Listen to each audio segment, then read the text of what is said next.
BNP বা প্রশাসন মিলেমিশে একাকার হয়ে গিয়েছে।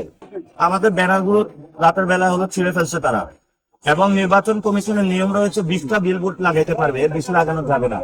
কিন্তু এখানে ঢাকা 8-এ একজন মাদক সম্রাট রয়েছেন, উনি শত শত বিলবোর্ড লাগাচ্ছেন। এই টাকাগুলো কই থেকে আসে? মাদক বিক্রির টাকা নাকি চাঁদাবাজির টাকা? আমরা এটা প্রশ্ন রাখতে চাই। এই জন্য আমরা বলবো, জনগণ আমাদেরকে কিছু টাকা দিয়েছে, আমরা ক্রাউড ফান্ডিং করেছি, সেখান থেকে টাকা দিয়ে আমরা অল্প কয়েকটা ব্যানার, পোস্টার এগুলো লাগাচ্ছি। এর মধ্যে এগুলো হলো রাতের আধারে তুলে নিয়ে যাচ্ছে।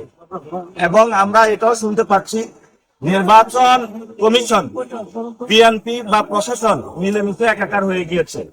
সবচেয়ে অ্যালার্মিং এর একটা বিষয় হলো আমাদের নারীদের উপর আক্রমণ চলছে, মা বোনদের উপর আক্রমণ আমরা সহ্য করবো না।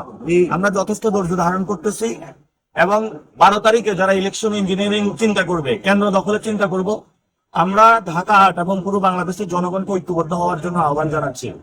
কেন্দ্র দখল যেই করতে আসবে, তার হাত পা দুইটায় ভেঙে পিলারের সাথে বেঁধে রাখবে।